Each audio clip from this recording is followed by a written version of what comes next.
Hello दोस्तों, नमस्कार। स्वागत है कहानियों की दुनिया में आप सभी का। आज की हमारी कहानी का शीर्षक है पूरा इंसान। संपूर्ण इंसान। व्यक्ति पूरा इंसान कब बनता है? हमारी मस्तिष्क की भी अनोखी अलौकिक कार्यशैली है जो सहस्रों अच्छी बुरी स्मृतियों को अपने पास रखना चाहती है। उसे सहेज कर रखना अपना कर्म और धर्म समझती है। लेकिन समय की धूप में ये स्मृतियां भी गोधूली सी बनकर कब उड़ जाती हैं पता ही नहीं चलता। तो आज की हम ऐसी कहानी है हमारे पास जिसको हम शुरू करते हैं। पूरा इंसान। पैसे की भूख आदमी को कहाँ कहाँ घुमा देती है, क्या क्या करा देती है। कभी जेल की सींकचों के पीछे डाल देती है और कभी महल भी खड़ा करा देती है। अजीब चक्र है दुनिया का। वैसे आदमी ठंडे दिल से मृत्युशैया पर ही सोचता है। सरदार अमन सिंह 6 फुटा जवान था, लंबा चौड़ा, देखने में बहुत खूबसूरत, थोड़ा पढ़ा लिखा था। हिंदी और पंजाबी ठीक से आती थी, अंग्रेजी के शब्द टूटे फूटे। साधारण परिवार था, बस दाल रोटी में कमी न थी। अमन सिंह सोचता रहता था कि दीप सिंह ऑस्ट्रेलिया गया, उसने खूब पैसा कमाया और वहीं का होकर रह गया। आज उसके पास क्या नहीं है? गोरी मैम, 3 पुत्र, वातानुकूलित कार, बढ़िया बंगला, नौकर चाकर, खुद भी कैसा गुलाबी पट्टा हो गया है। एक अपना महताब है, वह जर्मनी चला गया है, उसके भी बड़े मज़े हैं। यही स्वप्न संजोए वह भी सोचने लगा कि कहाँ चला जाए। हिंदुस्तान में तो आसानी से पैसा कमाया नहीं जा सकता। पासपोर्ट बनवा लिया है और अमेरिका, जर्मनी और ऑस्ट्रेलिया का आसानी से वीज़ा नहीं बनता। उसके लिए तो बहुत इंतज़ार और पैसा खर्च करना पड़ेगा।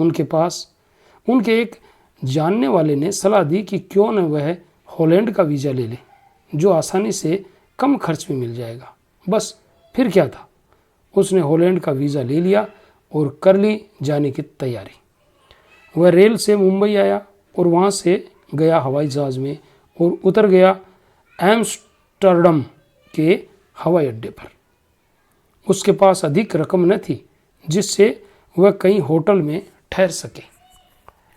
अंग्रेजी भी अच्छी न थी जिससे कि वह किसी से कुछ पूछ सके। ऐसे में उसे अपनी एक हिंदुस्तानी महिला मित्र की याद आई।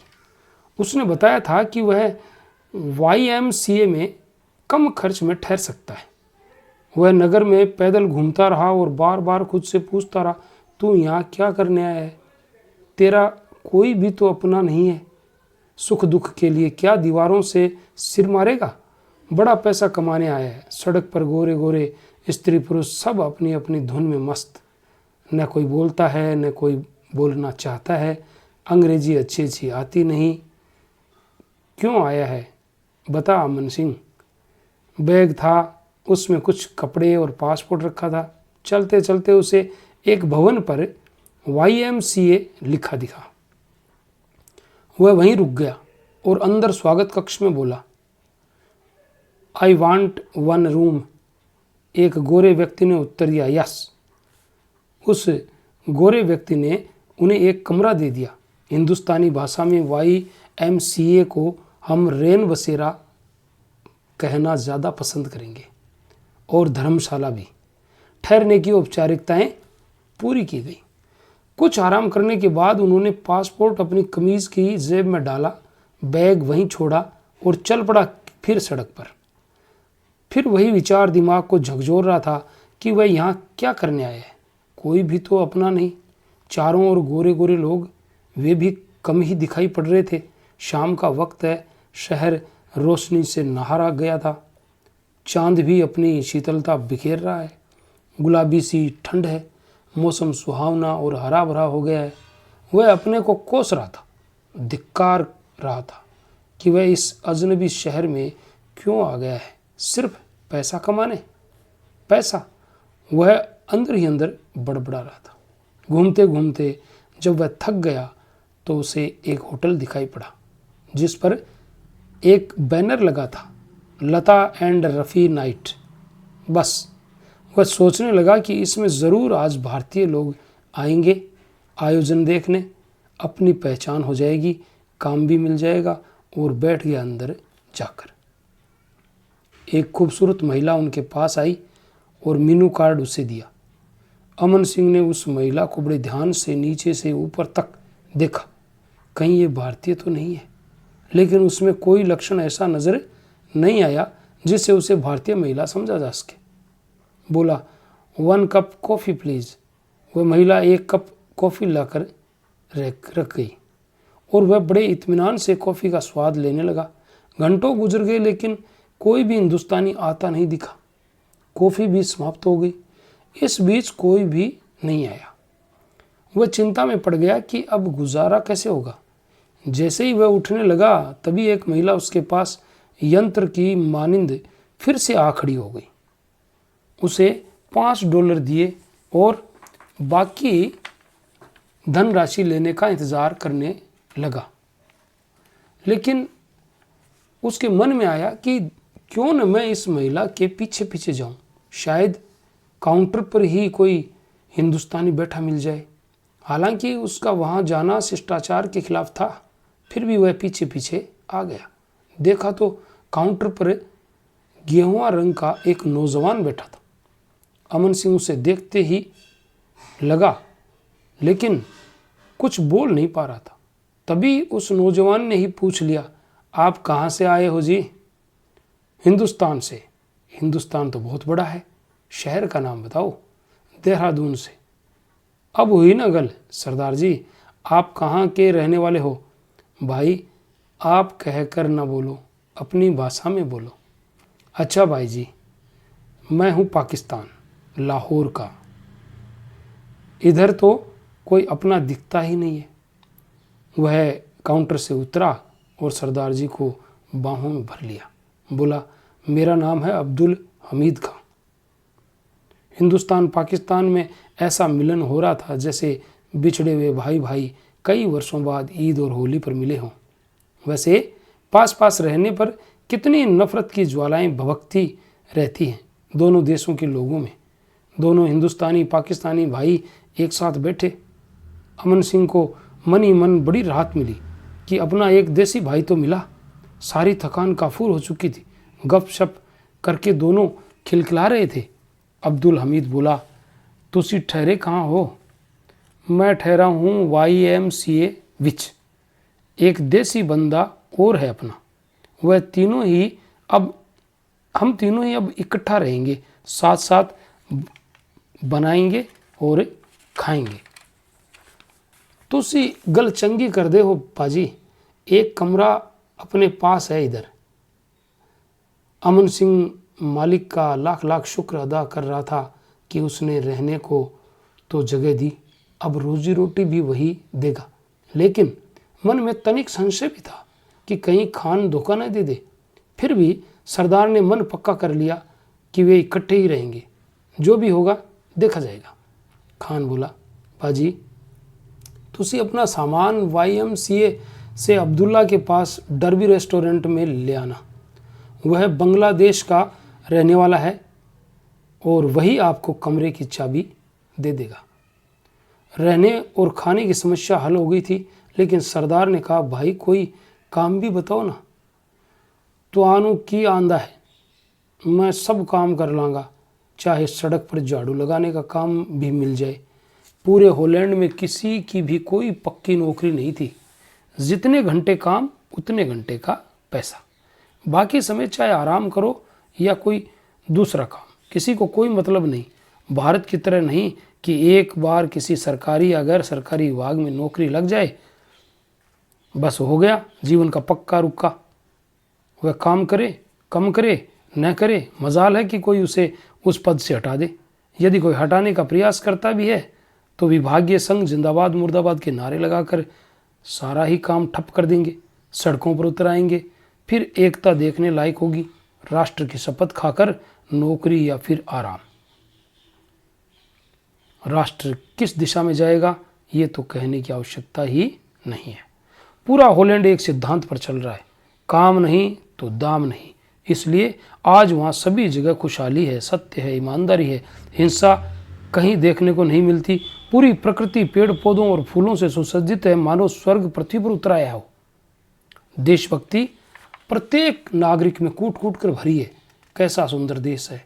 सरदार अमन सिंह की नज़र समाचार पत्र के एक विज्ञापन पर अटक गई। उसने हल्का हल्का समझा कि बुच्चड़ खाने में 1 घंटे रोज की नौकरी है और मिलेंगे $20 रोज। बस अपना काम तो हो गया। उसने खान को दिखाया, हो गया रोजी रोटी का काम। वाहे गुरु, सरदार जी इस नौकरी को करने के लिए पक्के हो गए। बस उन्हें करना था गोश्त के टुकड़ों को छोटे छोटे डिब्बों में बंद। खान साहब ने ज़्यादा वक्त न ज़ाया कर तुरंत ही उसे समझाकर विदा किया और चला गया अपने काउंटर पर। इन 10 मिनटों में कोई ग्राहक न आया था। अमन सिंह अपना बैग YMCA से लेकर डरबी रेस्टोरेंट आ गया था। उसने अब्दुल्ला के बारे में जानकारी की। अब्दुल्ला मिल गया। पहले ही उसके पास अब्दुल हमीद का फ़ोन आ गया था। उसने सरदार जी की बहुत इज्जत की, जलपान कराया। दोनों मिलकर आपस में खुश हो गए। अब्दुल्ला ने कहा, चलो, अपना एक देसी भाई तो और आ गया। यहाँ तो चारों ओर गोरे ही गोरे नजर आते हैं, किसी से सुख दुख की बातें नहीं कर सकते हैं। ठीक है अब्दुल्ला भाई, कमरा होटल के पास ही था। तीनों ने रात को इकट्ठा भोजन बनाया, खाया, गपशप होने लगी। सरदार जी ने कहा, आप दोनों ने तो मेरा मन जीत लिया जी। भाई हमने कहा है कि हमसे आप कहकर बात न करो, हमसे कहो तुम। अच्छा जी खान भाई, भूल हो गई।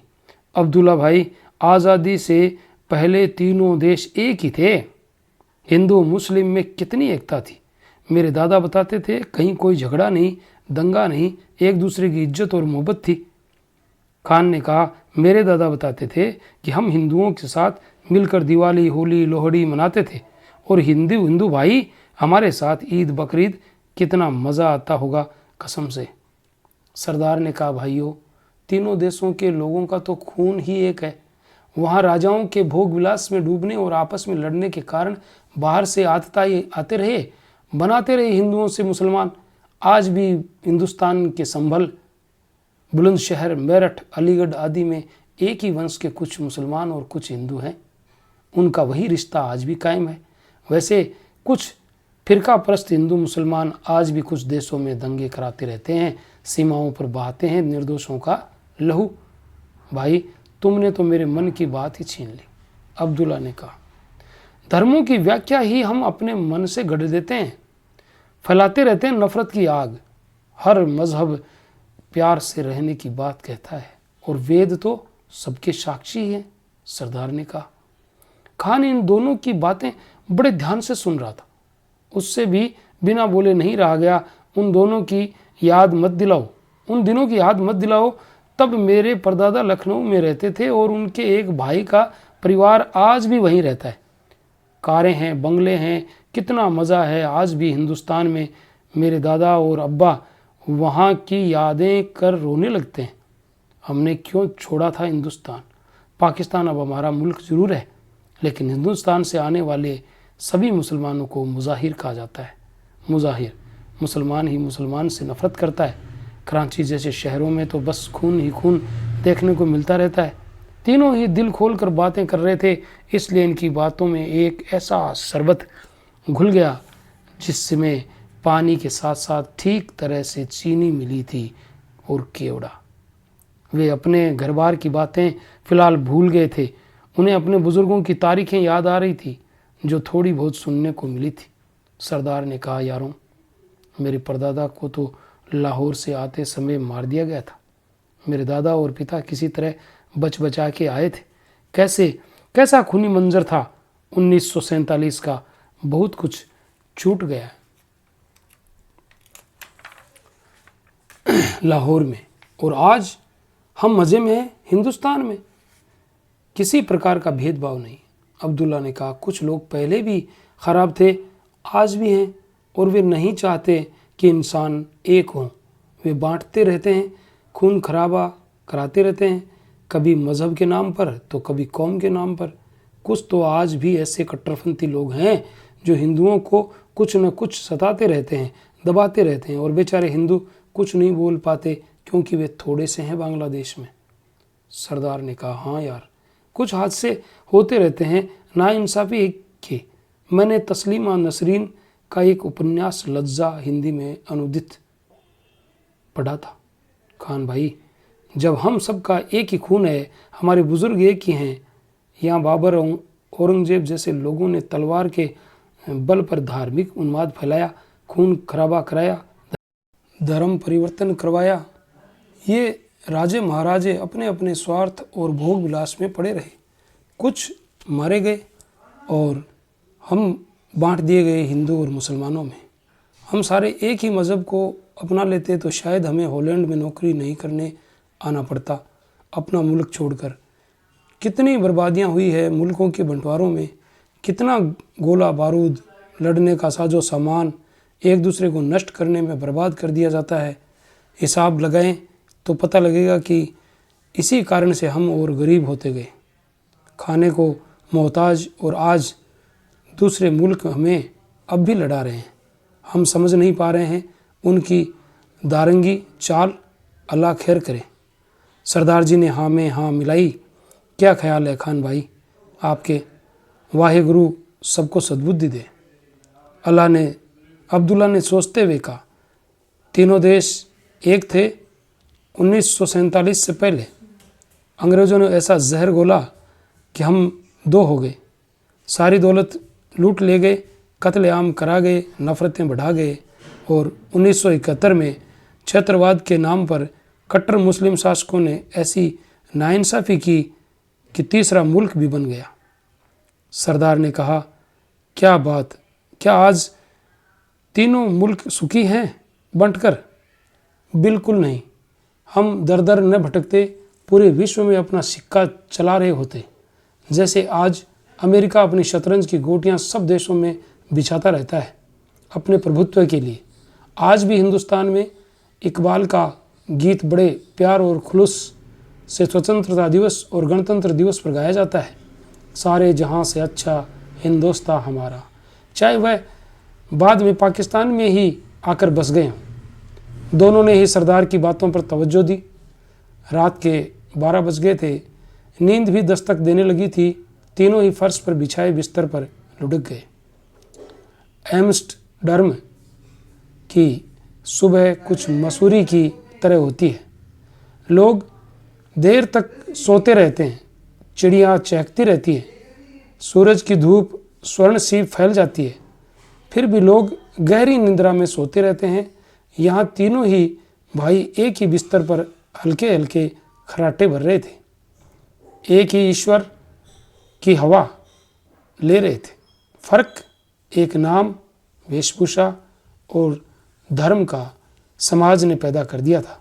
जैसे सरदार ने हिंदू से खालसा पंथ अपना लिया था, अब्दुल्ला ने एक पीढ़ी पहले से मुस्लिम से ईसाई धर्म, और खान के पूर्वज हिंदू ही थे, उसने इस्लाम।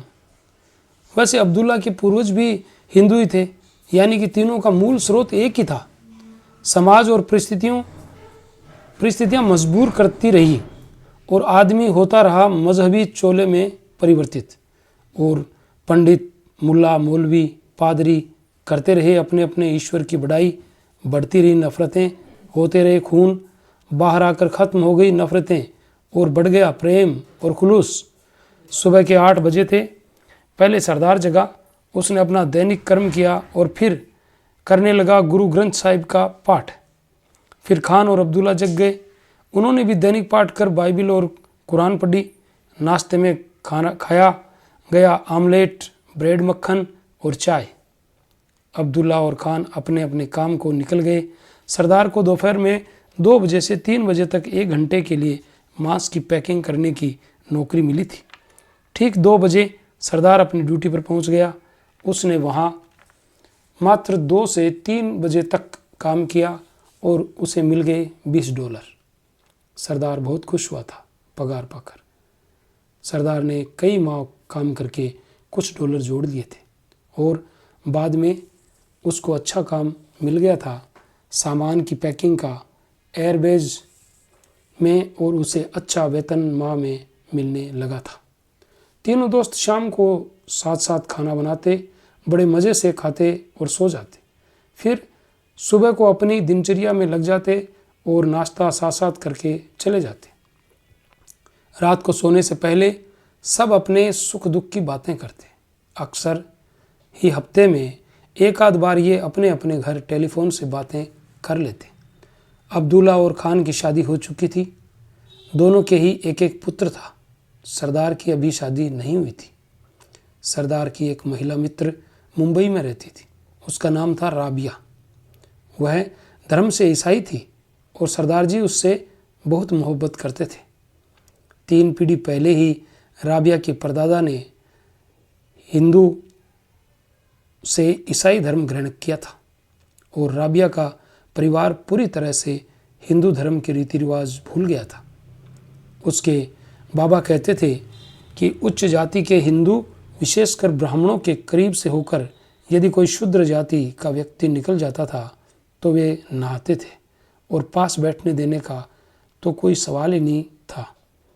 हरिजनों का कुआं अलग था, सब खाना पीना अलग था और सबसे ज़्यादा सेवा करने पर भी मजदूरी मिलती थी, बहुत कम। हर तरफ घृणा के बादल मंडराते रहते थे। अंग्रेजों ने ऐसे लोगों को ढूंढ ढूंढ कर लालच और सम्मान दिया। बस बन गए थे लाखों की संख्या में ईसाई और इसी बल पर करते रहे थे 200 बरस तक एक छत्र राज। सरदार को राबिया की बहुत याद आने लगी थी। उन्होंने उसे एक पत्र लिखा। प्यारी राबिया, अब मैं तुम्हारे बिना यहाँ अकेला नहीं रह सकता हूँ। अब मुझे महीने में अच्छी पगार मिल जाती है, इसलिए बिना विलंब किए हमें शादी कर लेनी चाहिए। मुझे उम्मीद है कि तुम्हारे मम्मी डैडी कोई अड़चन नहीं डालेंगे। मैं तुम्हारे और तुम्हारे मम्मी डैडी के लिए हॉलैंड का वीज़ा और हवाई टिकट भेज रहा हूँ। राबिया पत्र पढ़कर बहुत खुश हुई। उसके मन की मुराद पूरी हो गई थी। अपने मम्मी डैडी की वह अकेली लड़की थी, इसलिए वे भी राबिया की खुशी में शरीक हो गए थे। पासपोर्ट उनके पहले से ही बने हुए थे। राबिया और उसके मम्मी डैडी की ये दूसरी हवाई यात्रा थी। इससे पहले वे सिंगापुर घूमने गए थे। फ्लाइट 2 तारीख की थी और राबिया ने अपने आने की सूचना टेलीफोन से दे दी थी। तीनों ही मित्र हवाई अड्डे पर उन्हें लेने आए। जैसे ही इंडियन एयरलाइंस के हवाई जहाज़ के आने की सूचना प्रसारित हुई कि हवाई जहाज़ उतर रहा है, तीनों ही मित्र बड़ी बेसब्री से पोर्टिको में इंतज़ार कर रहे थे। खान अपनी कार लाया था। आधे घंटे में राबिया हवाई अड्डे की सारी औपचारिकताएं पूरी कर अपने मम्मी डैडी के साथ बाहर आ गई और सरदार जी ने उसे चूम लिया था। तीनों ने ही राबिया के मम्मी डैडी का अभिवादन किया। सरदार ने कहा, आप लोग ठीक ठाक आए, कोई परेशानी तो नहीं हुई जी? राबिया बोली, नहीं, बिल्कुल नहीं। तीनों मित्र राबिया और उसके मम्मी डैडी कार में बैठ गए थे। सरदार ने पहले ही 2 कमरों का एक फ्लैट अलग से लिया था। आज वे पहली बार उस फ्लैट में जा रहे थे। 1 सप्ताह बाद गुरुद्वारे में सरदार अमन सिंह और राबिया की शादी हुई। इस मौके पर खास मेहमान सरदार के दोनों दोस्त अब्दुल्ला और खान तथा राबिया के मम्मी डैडी तथा गुरुद्वारा के कुछ लोग थे। सभी ने इस मौके पर सरदार और राबिया को उपहार भेंट किए और बाद में सब ने भोजन किया। राबिया शादी के बाद राबिया कौर हो गई थी। उसे सरदार ने एम्स्टर्डम के खूबसूरत स्थान घुमाए। यहाँ के पार्क, सड़कें, ऐतिहासिक स्थान देखकर राबिया गदगद हो गई। बड़े प्यार से दोनों की जिंदगी गुजरने लगी थी। लेकिन सरदार के बिना खान और अब्दुल्ला दोनों ही उदास से रहने लगे थे। उन्हें साथ साथ खाना पीना, सोना, जागना और बातें करना याद आता था। कभी कभी वे मिल भी लेते थे, लेकिन पहले जैसी बात कहाँ थी। एक दिन खान उदास सा अपने होटल से ड्यूटी समाप्त करके वापस घर कार से आ रहा था कि अचानक गाड़ी का पहिया भ्रष्ट हो गया और गाड़ी सड़क के किनारे खड़े पेड़ से टकरा गई। खान के बहुत चोटें आई, काफ़ी रक्त बह गया। उसे पुलिस ने अस्पताल पहुंचाया। डॉक्टर ने कहा कि उन्हें रक्त की आवश्यकता पड़ेगी। खान के दोस्तों को भी पुलिस द्वारा सूचना मिल गई थी। वे भी आनन फानन में अस्पताल पहुंच गए थे। अस्पताल में जो रक्त उपलब्ध था उसका ग्रुप उससे नहीं मिल रहा था। डॉक्टर से सरदार ने कहा, हम दोनों का ही खून टेस्ट कर लो। डॉक्टर साहब, दोनों का खून टेस्ट हुआ। उनका ग्रुप खान के ग्रुप से मिल गया था। दोनों का खून निकालकर खान को चढ़ाया जा रहा था। खान बेहोश था। जब होश आया तो दोनों दोस्त सामने खड़े थे। उसे जब ये पता चला कि ये खून मेरे दोस्तों का चढ़ाया गया है तो उसकी आंखों में आंसू आ गए और वह बोला, अब मैं केवल मुसलमान नहीं रहा हूँ, अब मेरे अंदर 3 तरह के खून मिल गए हैं, इसलिए अब मैं पूरा इंसान बन गया हूँ। तो पूरा इंसान इस प्रकार से खान बन गया। तो ये थी आज की हमारी हृदय को स्पर्श करने वाली ऐसी कहानी। अगर आपको अच्छी लगी, पसंद आई हो तो हमारे चैनल को एक लाइक और सब्सक्राइब कीजिए और मिलते हैं कल एक नई कहानी के साथ। तब तक के लिए all the best. Thanks for watching.